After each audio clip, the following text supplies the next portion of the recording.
everyone, it's Jade from Boho Bookworm. Today I'm doing the Folklore Book Tag, which was originally created by the Bookish Cat, and it's all about Taylor Swift's brand new album, Folklore, which blew my mind. I have never really been the biggest Taylor Swift fan, like I've never been crazy about her like some people are, but this album just spoke right to my soul. Like, absolutely loved it. It's stunning. Like, I mean, the first 3 songs I was just like, oh my god, I love this one. Oh my god, I love that one.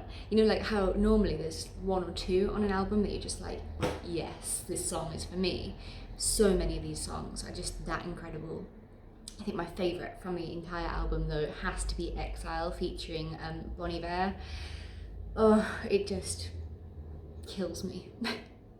Anyway, without further ado, let's get into the questions. So all the questions are linked to the titles of the songs on this album. So the first one is The One, a love triangle that didn't end the way that you wanted it to. So to be honest, I haven't really read many love triangles in books lately. I don't read many like romances or things like that, though I can tell you I am extremely excited for Colleen Hoover's new book called Layla, and I do believe that features a love triangle, so there we go. Second question is Cardigan. Love this song too. Oh my god, like the music video is just stunning. And this one says favourite young adult couple. I don't read young adult, and to be honest, the characters I read about in the kind of books I like, they aren't usually couples. They're not very loved up. They're quite sinister and dark. So, The Last Great American Dynasty. Your favourite classic novel. Now, I really want to start reading more classic books. Like Anna Karenina is on my list. All the Jane Austen books are on my list. I mean, I love Jane Austen movies so much, but I haven't read many. Like The Great Gatsby and all that just didn't do it for me. Though one I did really enjoy is Shirley Jackson's The Haunting of Hill House. I was amazed that this was a classic book and it was so gothic and dark. Really, really enjoyed it and highly recommend it. And also the Netflix TV show is really good too. Next up, my favourite song, Exile. A heartbreaking breakup. Out. I'm going to, again, like couples aren't really something I get in the kind of books I read, but I did really like Virgin River by Robin Carr, and there's more books in the series. It's quite a massive series, to be honest, and I think if anything happens to Melinda and Jack from Virgin River, I'll be absolutely devastated. They are so wonderful together. Ugh. And I need to continue that on Netflix too, because it's so like heartwarming and cozy, and it's not my normal type of thing, but I just seem to really enjoy it. Next one, My Tears Ricochet. The saddest character death. The people I read about in books usually deserve to die, so no answer for that one. Mirabel, a character that you relate to, and I'm going to say Shay Miller from You Are Not Alone by Greer Hendricks and Sarah Pekkanen, and I'll just go straight from the premise on Goodreads. It's quite sad. Shay Miller has always wanted to find love, but it always eludes her. She wants to be fulfilled, but her job is a dead end. She wants to belong, but her life is increasingly lonely. Yeah, I relate to that. And yeah, that's quite dark and deep, isn't it? Yeah, she's definitely probably one of the characters that I relate to most of all. 7.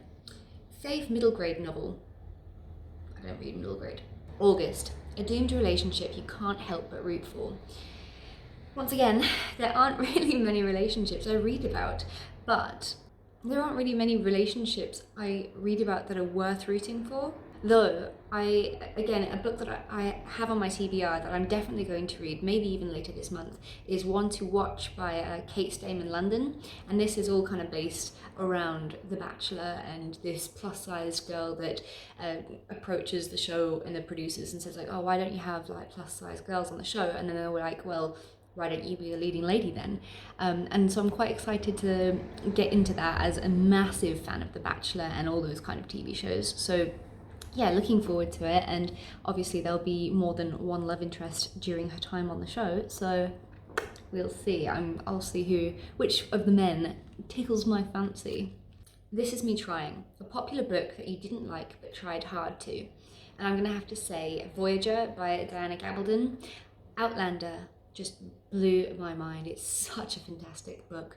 But then the next two books, as they went along, they just got progressively more, a little bit boring, and I just wasn't as invested, and that's really sad because like Jamie and Claire are wonderful. I just, Jamie Fraser, get in.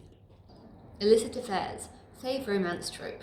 And for this one, I'm going to say love triangles. So it's quite bizarre that I haven't actually read many books about love triangles lately, but Layla and One to Watch are coming up and I am ready for them. Invisible string, your first OTP, which means one true pairing. I'd have to say Jamie and Claire from Outlander or Melinda and Jack from Virgin River. I mean, also Louisa and Will Traynor from Me Before You. I mean, yeah, those are couples I absolutely adored. So, yeah. But again, very out of my comfort zone. I am not a romance reader whatsoever. Mad Woman, another fantastic song. They're all good though, aren't they? Fave female character. So most of the characters I read about in books are extremely flawed and not likable. They always stuff up. People often get annoyed with them because they're like either drinking too much or like popping too many pills or just making really bad decisions. But Louisa from Me Before You, I mean, even though the second two books, the next two books in the Me Before You series weren't really necessary, Louisa's just such a wonderful character to just read about regardless. So it's always nice having her, a story about her. Or Bridget Jones. I love Bridget Jones. She makes me laugh like nothing else. The next one is Epiphany, a book that you read during quarantine. So I'm still busy with this one, and it's A Game of Thrones by George R.R. Martin. Slowly working my way through it. I'm over the halfway mark now. I just haven't had much time to read physical books lately. I've been just kind of putting on Audible and doing my thing, listening to books as I go, about my daily business really. But I do really want to just take a day out to relax and enjoy a physical book with a nice cup of tea. Betty, favorite book kiss. Right, so I feel like the next three questions, the last three questions, you'll just see by my facial expression. If you know my channel at all, you know that these are not relevant to me. So Betty, favorite book kiss. What? Peace, favorite young adult contemporary. And lastly, hoax, favorite conclusion to a fantasy series. I don't normally read fantasy. I mean, there's a Game of Thrones, which I will work my way through those books definitely, but yeah, those last three questions just didn't really make sense for Boho Bookworm channel, which is all about thriller books and occasional writing videos and cooking videos. You know, my channel has a bit of diversity, but with regards to my reading taste, not so much. I mean, let me know what you think of my channel now that I'm really working at making it something bigger and more consistent. If there's anything in particular you'd like to see from me, or read a book out of my comfort zone and vlog about it or something, like give me some suggestions, because I don't just want to keep doing like wrap-ups and monthly TBR videos and stuff like that. Like, I want to branch out there and have some fun with this channel. So let me know and I'll talk to you soon. Have a lovely day further. Bye.